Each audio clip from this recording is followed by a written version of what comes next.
রাত পোহালেই মহাশিবরাত্রি পার্বণ হিন্দু ধর্মাবলম্বীদের একটি বিশেষ পার্বণ। রাজ্যসহ ভারতবর্ষ জুড়ে এমনকি বিদেশে বসবাসরত হিন্দুরাও এই উৎসবকে গভীর শ্রদ্ধা ও ভক্তির সহিত পালন করে থাকেন। 21, 22 ও 23 ফেব্রুয়ারি এই 3 দিন ঘটা করে পালিত হবে মহাশিবরাত্রি। এই পার্বণকে কেন্দ্র করে চণ্ডীপুর ব্লকের বীরচন্দ্রনগর গ্রাম পঞ্চায়েতের মণিপুরী বস্তিতে অবস্থিত মহাদেব বাড়িতে চলছে সাজ সাজ রব। 15 বছর প্রাচীন এই প্রসিদ্ধ তথা জাগ্রত শিব মন্দিরে রাজ্য তথা বহিরাজ্য এমনকি বাংলাদেশ থেকেও ভক্তরা আশিস কামনায় এখানে নতমস্তক হয়ে পুণ্য লাভ করেন। 19 তারিখ রাতে আমরা পৌঁছলাম মন্দির প্রাঙ্গণে।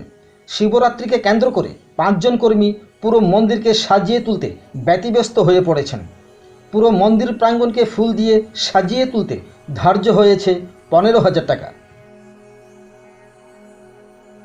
জাগ্রত এই মহাদেব বাড়ির প্রধান পূজারী জানালেন যে প্রতি বছর যেই উৎসব হয়ে থাকে পুরো খরচটাই সম্পূর্ণ হয়ে থাকে ভক্তদের প্রণামিতে। কোনো প্রকার সরকারি সাহায্যের ছোঁয়া এখনও লাগেনি মন্দিরের গায়ে। আমরা দেখতেছি আজকে আপনার হাওড়ের বাজার যে মণিপুরী বস্তিতে মহাদেব বাড়ি আছে, এখানে খুব আপনারা তোড়জোড়ভাবে কাজ শুরু করছেন। খুব ফুলের খুব সুন্দর আপনারা গুলদস্তা বানাইতেছেন, তো ব্যাপারটা কি? এই তো মহাশিবরাত্রির উপলক্ষে এখানে শিবের আরাধনা করা হলো, ওইটার উপলক্ষে এখানে কাজ চলতেছে।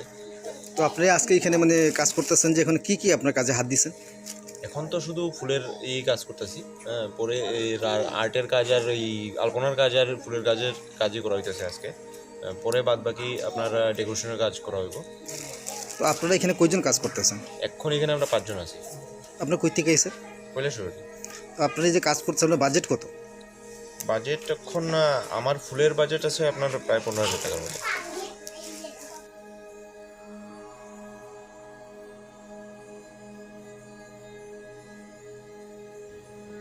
একুশ তারিখ থেকে শুরু করে 23 ফেব্রুয়ারি পর্যন্ত অনুষ্ঠান সূচির সংক্ষিপ্ত বিবরণ দিলেন মন্দিরের প্রধান সেবিকা।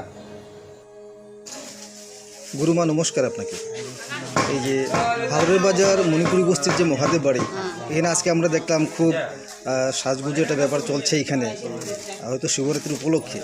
তো এখানে আপনারা কি কি অনুষ্ঠান করবেন শিবরাত্রি উপলক্ষে? এখানের মধ্যে আমরা মানে প্রত্যেক বছর এই বছরটা নিয়ে 15 বছর পূর্তি হইব।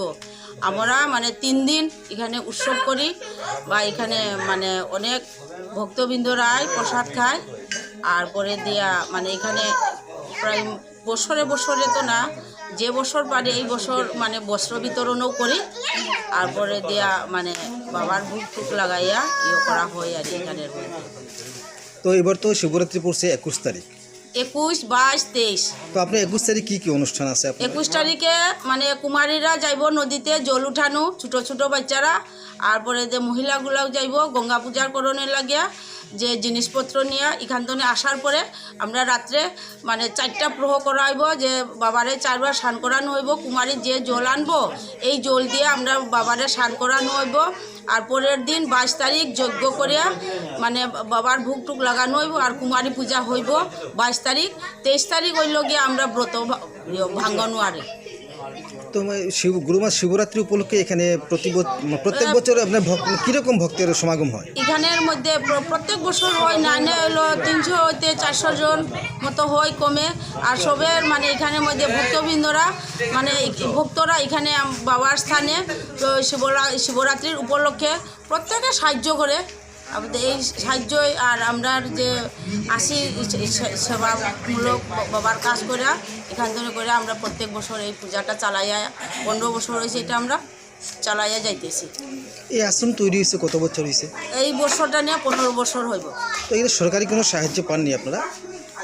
সরকারি সাহায্য বলতে এইরকম মানে শিবরাত্রির উপলক্ষে তো পাই না, যে ভক্তরা সাহায্য করে অতটুকু।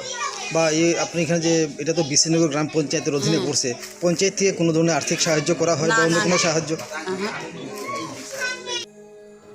Bureau report, Tripura pioneer.